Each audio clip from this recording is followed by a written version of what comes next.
되셨습니까? 우리 하나님께서 오늘 밖에 비의 예보가 있는 것처럼 성령의 단비를 오늘 하루 종일 맞고 하나님과 동행하는 하루가 되기를 간절히 소망합니다. 오늘은 아모스 7장에 있는 말씀을 보도록 하겠습니다.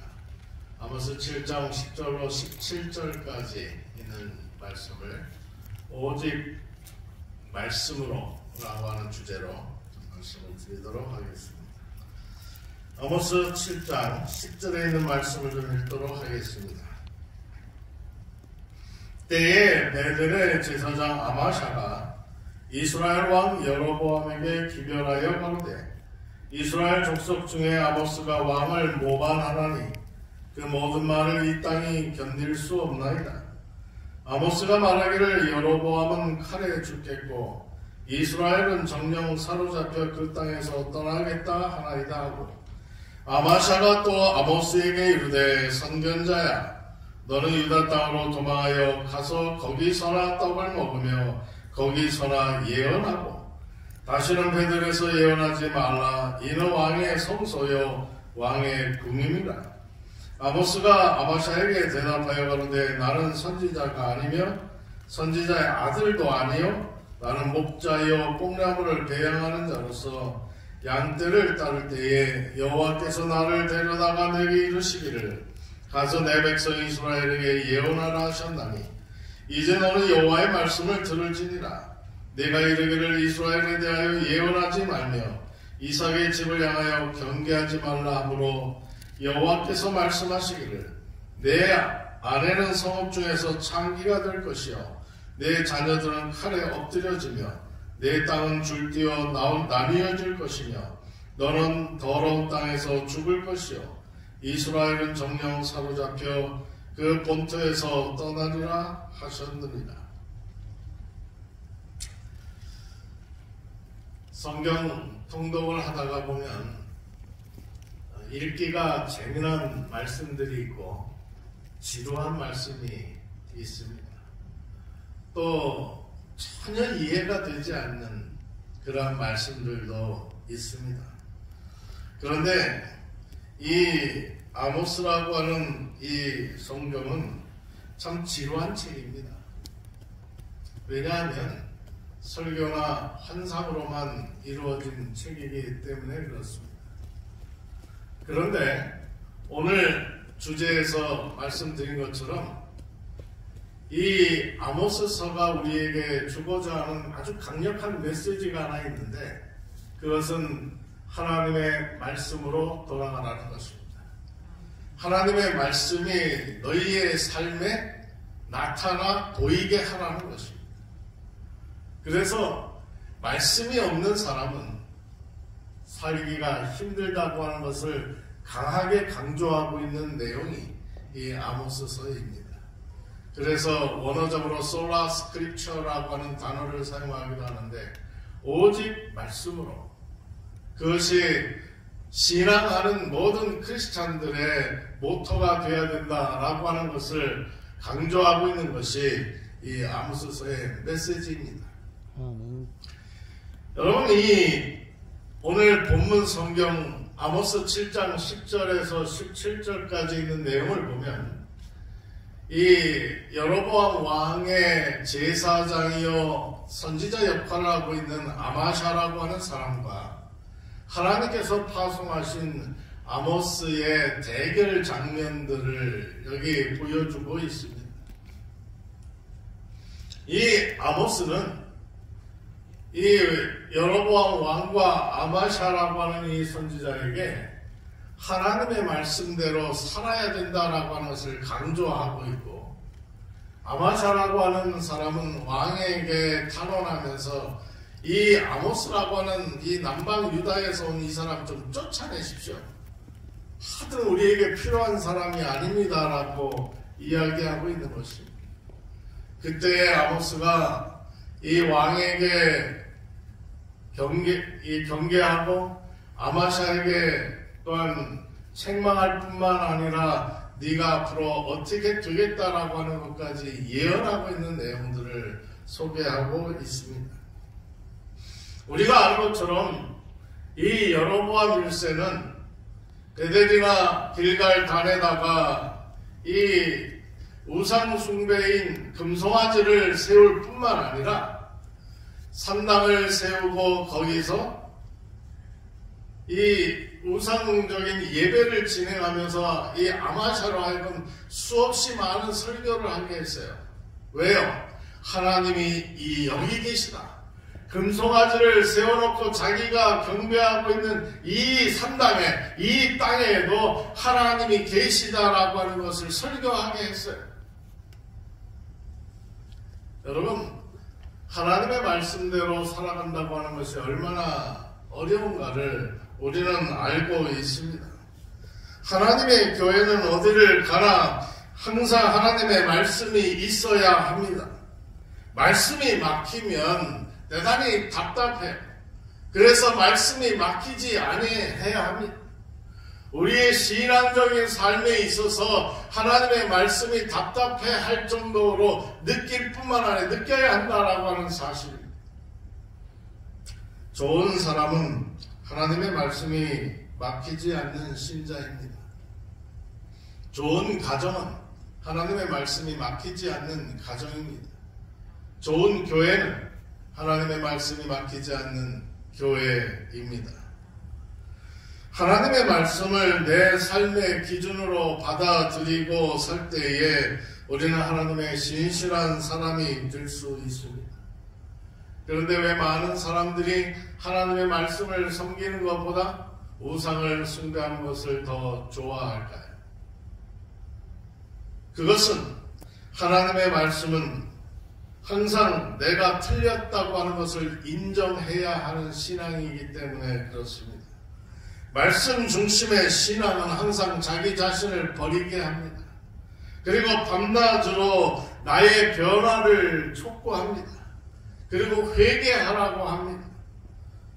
그런데 우상 숭배의 신앙은 이 아마샤처럼 나는 그대로 있으면서 하나님을 변화시키는 것입니다. 내 입맛대로 신앙하고 내 입맛대로 하나님을 바꿔버리고 내 입맛대로 변화하고 싶으면 변화하고 변화할 필요를 느끼지 못하면 변화하지 않아도 된다고 하는 신앙이 바로 우상 숭배의 신앙입니다. 한마디로 얘기하면 주도권이 하나님에게 있는 것이 아니라 나에게 있다는 것입니다. 하나님의 말씀과 내 삶의 사이에서 모순이 생기면 하나님의 말씀의 중심의 신앙에서는 당연히 내가 변화되어야 합니다. 그런데 오늘날 자유주의 신학은 내가 성경을 변화시켜 버립니다. 내 머리로 이해가 되지 아니하면 성경을 짜깁기 해서 내 입맛대로 바꿔버리는 것입니다.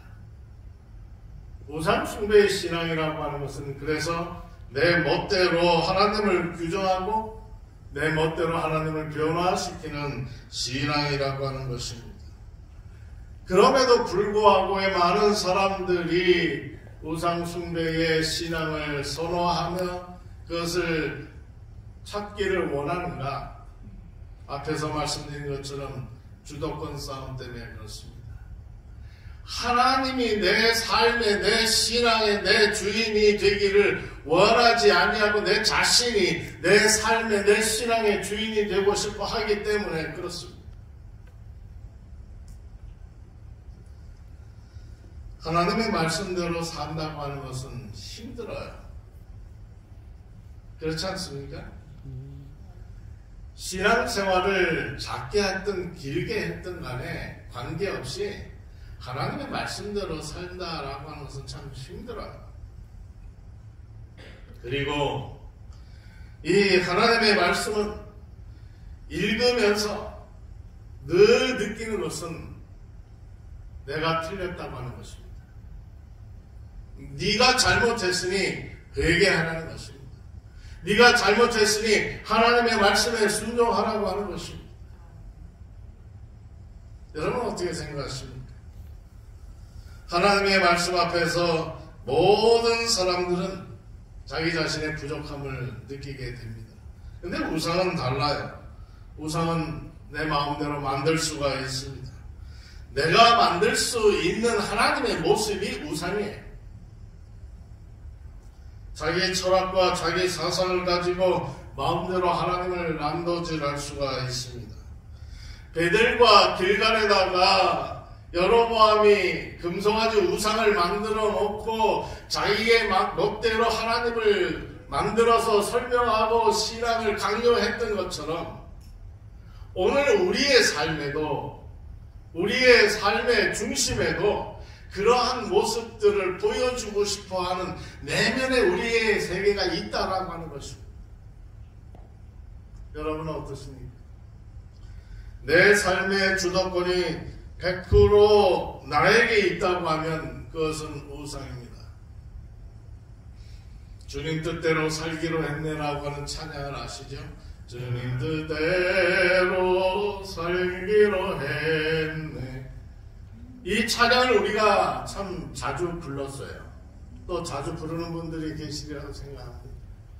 그런데 이 찬양대로 주님 뜻대로 살기로 하고 내 주도권을 내가 가지면 문제가 생기는 것입니다. 그런데 주님 뜻대로 살기로 했네라고 찬양을 부르면서 그 주도권이 정말 하나님에게 다 있다면 그것은 진짜 믿음의 삶을 살아갈 수 있게 하는 것입니다. 사무엘상 15장 22절에서 사울 왕이 이 사무엘을 만났을 때에 들었던 하나님의 말씀이에요. 순종이 제사보다 낫고, 하나님 말씀의 핵심은 우리가 알아서 하는 게 아니라 하나님께서 알아서 하시는 대로 따라가는 것이고, 하나님에게 모든 것을 맡기고 하나님께서 인도하시는 대로 따라가다 보면 우리에게 축복이 온다라고 하는 거예요. 그게 하나님의 말씀대로 따라가는 이 신앙을 하는 사람들의 특징이에요. 우리가 자기 멋대로 하고 싶어해, 내 마음대로 내 원대로 하고 싶어하는 그 욕망이 우리의 마음 가운데 있는데, 그 우상 숭배의 마음들을 우리 마음 가운데에서 지워달라고 우리가 기도할 필요가 있는 것입니다. 우상 숭배의 신앙을 하는 사람들에게 있어서 특징이 하나 있는데 그것은 실천이 없다는 것입니다. 하나님의 말씀대로 살아가는 사람들에게 있어서는 실천이 반드시 필요하지만 우상 숭배의 신앙을 하는 사람들에게는 그것이 필요가 없어요. 제가 오래전에 경기도에서 목회를 할 때에 저는 저희 아랫집에 저희 무당 아주머니가 살았어요. 그래서 한 2년 동안에 그분과 굉장히 친하게 지냈던 기억이 있습니다. 그래서 그분과 자주 만나서 대화도 나누고 신앙적인 교류도 좀 하면서 네가 믿는 신과 내가 믿는 신에 대해서 서로 이야기를 하면서 아주 꽤 친근하게 지냈던 기억이 있습니다. 또 그분이 굿하는 그 현장에도 가서 참여하기도 하고, 그런데 그분이 부탁하기를 목사님 다음부터는 오지 마세요. 목사님 때문에 굿이 안 돼요.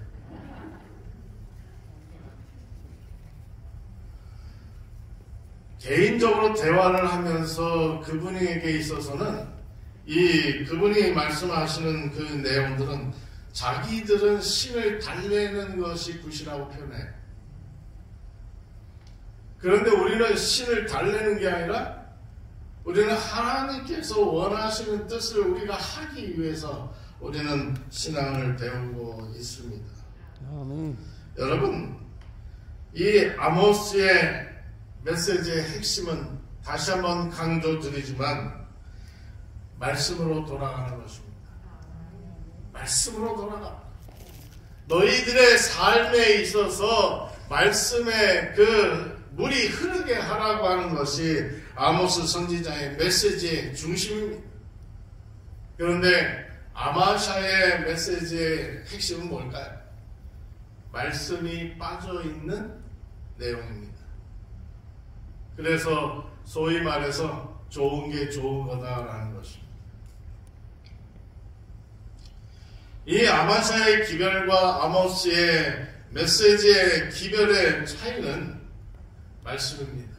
말씀을 떠나 그래서 오늘 본문 성경에서 아모스는 이 아마샤에게 이야기하기를 내가 하나님의 말씀이 떠나가면, 그래서 떠나가기 전에 돌아가야 된다라고 이야기해요. 이 아마샤가 아모스에게 선견자여라고 칭호를 붙이지만은 바로 받아서 아모스는 이야기하기를 나는 선지자도 아니고 선지자의 아들도 아니다. 나는 뽕나무를 재배하는 한낱 농부다라고 자기 신분을 솔직하게 이야기를 해요. 여러분, 선지자도 아닌 사람이 하나님의 메시지를 선포하면서 말씀으로 돌아와야 된다라고 강조하고 있는데, 하나님께서 선택하셨다라고 생각하는 그 아마샤라고 하는 선지자는 하나님의 말씀은 배제하고 우상적인 이야기들만 늘어놓고 있다고 하니, 결국에 아모스 선지자의 입을 통해서 아마샤의 가정이 어떻게 될 것이며 아마샤 본인이 어떻게 종국을 맞을지를 갖다가 성경은 우리에게 소개하고 있는 것입니다.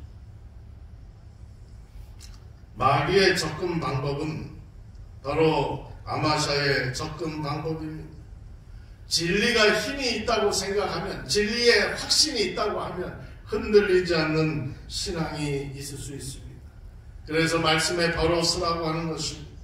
우리가 잘 아는 사도행전 2장과 7장의 말씀을 비교하는 것들을 우리는 많이 들으셨으리라고 생각합니다. 사도행전 2장 37절에 보면 저희가 이 말을 듣고 마음에 찔려 베드로와 다른 사도들에게 물어 가로되 형제들아 우리가 어찌할꼬 하거늘. 사도행전 7장 54절 저희가 이 말을 듣고 마음에 찔려 저를 향하여 이를 갈거늘. 사도행전 2장에 성령운동이 한창 일어났을 때에 사도 베드로가 거기 모이는 모든 사람들에게 하나님의 말씀을 선포할 때에 그 말씀을 들은 모든 사람들의 마음 가운데에 어떤 마음이 들었어요? 회개해야 된다라고 하는 마음이 드는 것입니다. 그래서 베드로와 그 사도들에게 이르되 우리가 어찌할꼬, 하나님 앞에 우리가 어떻게 회개해야 하며 어떻게 말씀으로 돌아가야 하는지를 묻고 있는 것입니다. 그런데 사도행전 7장에 보면은 스데반이 하나님의 말씀을 선포할 때에 그 말씀을 듣는 모든 사람들이 돌을 던지면서 스데반을 죽일 뿐만 아니라 그들의 마음 가운데 우리가 어찌할꼬 하고 회개하기보다는 이를 갈거늘이라고 성경은 표현하고 있습니다. 여러분, 분명히 하나님의 말씀에 대한 반응은 두 가지로 나타납니다. 하나는 하나님의 말씀대로 그들이 부복하고 순종하려고 하는 마음과, 그래서 어찌할꼬 하고 당황해하는 마음과, 그 다음에 두 번째는 이를 갈거늘, 중립이라는 게 없어요. 여러분, 하나님의 교회가 오늘 우리가 살 수 있는 비결은 하나님의 말씀 앞에 순종하는 것입니다. 옛날 레위 지파에게 하나님께서 기업을 주지 아니하고 11조만으로 살게 하신 이유가 무엇일까요? 목회자들, 오늘날로 목회자들, 제사장들은 이 하나님을 의지하도록 하신 것입니다. 그리고 두 번째로는 부패하지 말라고 하는 것입니다. 세상에 어떠한 이익을 탐하지 말고 부패하지 말도록 하기 위해서 그런 것입니다. 항상 하나님만 의지하는 그 일들이 이 아마샤라고 하는 북방 이스라엘의 여로보암 선지자 제사장은 없었어요. 위기의식이 전혀 없었어요. 왜요? 여로보암 왕이 그의 모든 의식주를 다 잘 해결해 주었거든요. 모든 것들이 경제적으로 넉넉했어요. 그렇기 때문에 하나님만을 의지하는 그 마음이 그에게는 너무나 부족했다라고 하는 것입니다. 여러분, 우리가 하나님의 말씀대로 살아간다라고 하는 것은 그래서 대단히 중요한 것입니다. 사람들은 본능적으로 안정을 추구하는 존재들입니다. 그런데 우리의 살아가는 삶 가운데에서 100% 안정된 구석이 있나요? 그렇지 않아요. 여러분들도 오랜 인생을 살아오셨잖아요. 그리고 내가 아파서 아픈 게 아니잖아요. 아프고 싶어서 아픈 사람이 어디 있겠어요? 내 마음대로 살기를 원하지만 그게 잘 되지 않아요. 미래는 늘 불투명한 것입니다. 하나님께서 왜 인간들이 불투명하고 불안하게 살도록 방치해 두셨을까요? 그렇지 않아요. 하나님은 여전히 오늘 이 아침에도 당신의 백성들을 사랑하신다고 하는 것입니다. 매 순간 그래서 우리에게 부탁하는 것은 의에 줄이고 목마른 심정으로 하나님의 말씀에 순종하기를 우리 하나님께서 원하신다고 하는 것입니다. 밥줄에만 매달려 살았던 아마샤의 인생은 그래서 실패한 것입니다. 그러나 아모스는 그의 인생을 하나님께 맡기고 살았기 때문에 그래요. 마태복음 4장 4절에 사람이 떡으로만 살 것이 아니라고 분명하게 말씀하고 있습니다. 여러분, 저는 오늘 말씀을 줄이면서 오늘 우리의 가정을 말씀으로 살렸으면 좋겠습니다. 오늘 우리의 자신이 힘들지만 하나님의 말씀으로 돌아가는 하루가 됐으면 좋겠습니다. 그래서 오늘 우리의 하루의 모든 삶에 있어서 우리의 생각이나 우리의 행동이나 우리의 모든 거취가 하나님의 말씀이 흐르는 그런 하루를 보냈으면 참으로 좋겠습니다. 아모스의 신앙을 가지고 하나님의 말씀이 살아있는 신앙으로 하나님께 쓰임받고 하나님께서 여러분들을 축복하시는 귀한 하루가 되기를 간절히 바라면서 오늘 말씀 마치겠습니다.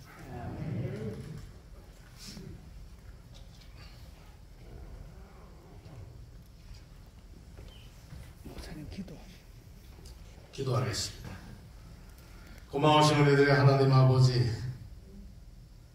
우리의 삶에 말씀대로 살라고 하나님 우리에게 늘 경고하시고 경계하시지만은 그러나 우리의 삶이 주님의 뜻대로 살지 못하고 아마샤처럼 내 마음대로 하고 싶은 게 너무나 많아서 내 뜻대로 하고 싶은 것이 너무나 많아서 이 세상의 조류를 따라갔는지 모르겠습니다. 그러나 이 아침 회개합니다. 하나님 아버지, 하나님의 말씀대로 살게 하여 주옵소서. 오직 말씀으로 살아가는 우리의 삶이 그래서 하나님의 축복을 경험하는 하루의 삶이 되도록 인도하여 주옵소서. 주님, 하나님의 말씀 속에서 우리가 나음을 보는 시간들이 되게 하여 주옵소서. 하나님께 무릎 꿇고 기도하는 시간을 통하여 하나님께서 내 안에 존재하신다고 하는 사실들을 경험하는 하루가 되게 하여 주옵소서. 주님, 우리의 하루의 모든 시간마다, 식사 시간마다, 운동하는 시간마다, 치료받는 시간마다, 모든 시간마다 하나님 우리와 함께 하시고 하늘에 치료하는 은사들을 허락하여 주옵소서. 치료하는 광선을 바라시는 하나님의 말씀이 오늘 하루 우리와 동행하여 주시기를 예수 그리스도의 이름으로 간절히 축원하옵나이다. 아멘.